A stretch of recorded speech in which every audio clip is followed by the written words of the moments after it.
G. Rose, and today we're going to be talking about intention, the fallacy of good motives, fencing, and problematic invincibility. And this is featured in The Map is Indestructible, Book 2 of the True is the Rational Trilogy.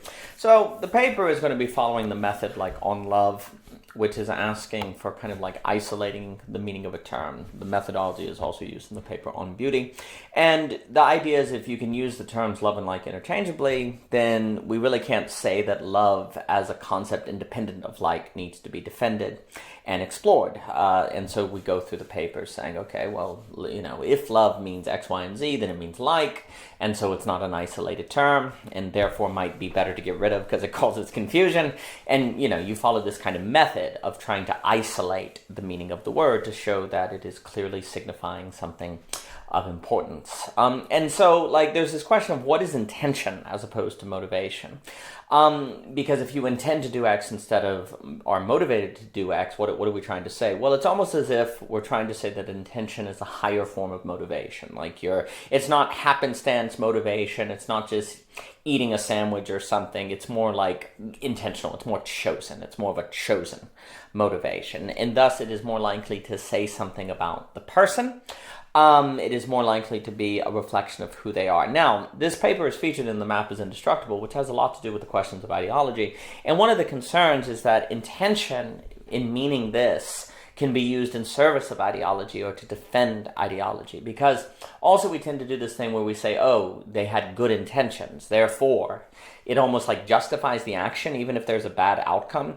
Now, there's this tricky thing where we don't want to have to say that actions are good to the degree they fit into a utilitarian or pragmatic schema.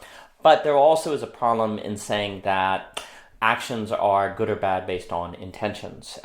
Because if you can always say that your intentions were good, then you kind of can't be tested. There's like no way to overturn your actions or beliefs, and so that can be very useful for ideology to always ascribe to good intentions.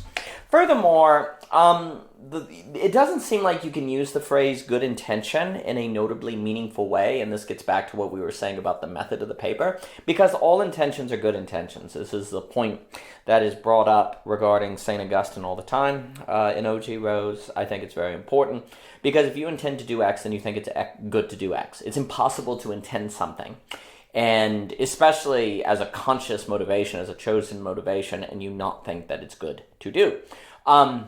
Even if it's like cutting yourself or killing yourself or something, you must for some reason think it's good to do that. And so the issue is that good intention and intention they mean the same thing. There's no such thing as a bad intention, so a good intention is just an intention. But if we are able to get away with talking about good intentions, then it can create the impression that there are bad intentions, and we don't have bad intentions, therefore we are somehow more ethical or more moral or more justified, which then, of course, ideology could use to its advantage, because you can always say, well, I had good intentions, and you go, oh, well, I shouldn't be too critical then.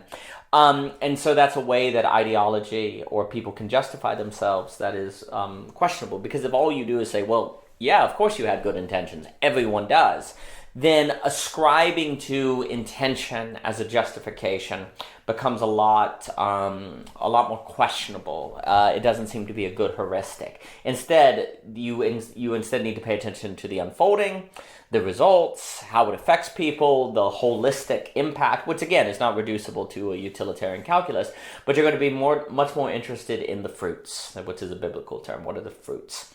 But we may not be paying so attention to the fruits if we just go, well, were the intentions good or bad? And if they say yes, they are good, and that, that can help us from not thinking something is justified just because the intentions are good. Because, it's simple to ask, are the intentions good or bad?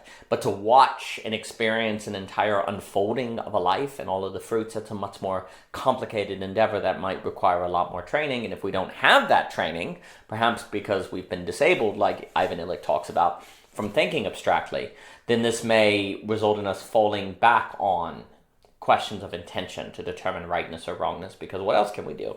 There's also a problem. It should be noted that intentionality is not always good, also in the sense that it kind of fences in our thinking. When we're really intending X, our view might be narrow, it might be tunneled, and we might miss opportunities. And so intention is always good, But that doesn't mean it's actually good. This is the thing. Like, intention is something that is toward what it believes is good, but in that it can actually be narrowing. So again, intention.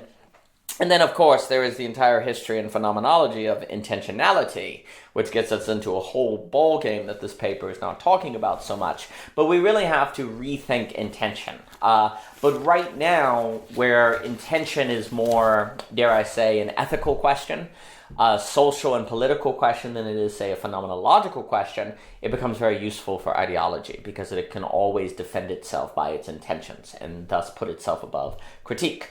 And you know, like if a candidate, like let's say some political candidate, is a horrible xenophobic racist, and yet he put forth a policy that benefits ethnicities, is that person less moral than the person who's very, very pro-immigrant, but then actually puts unintentionally a policy forward that makes the lives of the immigrants worse? Who's the better person?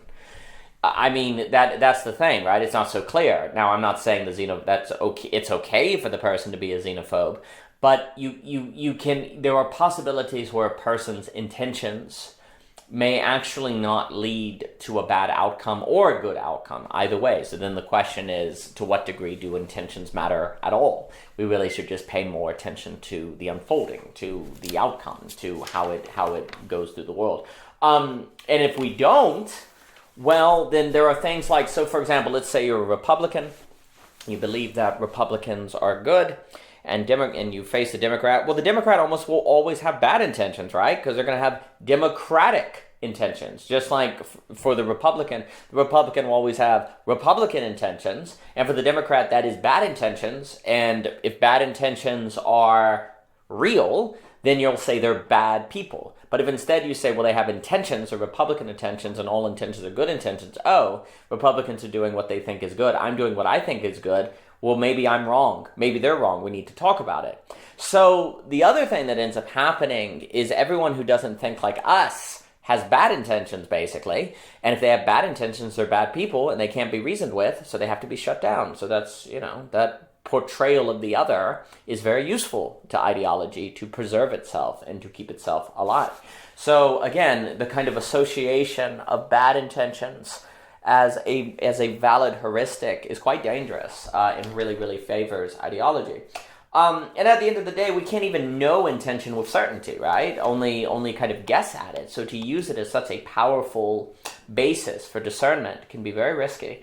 And there's the old saying that the road to hell is paved with good intention, right? So in a sense, that makes a lot more sense in the kind of the sense that there's no such thing as good intention. So if you're talking about good intentions, you're using a fallacious or problematic reasoning or assessment, and that easily could lead to hell unintentionally, because you're judging reality in the name of getting at reality. You're using a system of judgment that is not based in reality, that we don't see in reality. We certainly don't see justification for it in reality. So in that sense, the road to hell certainly is paved in good intention.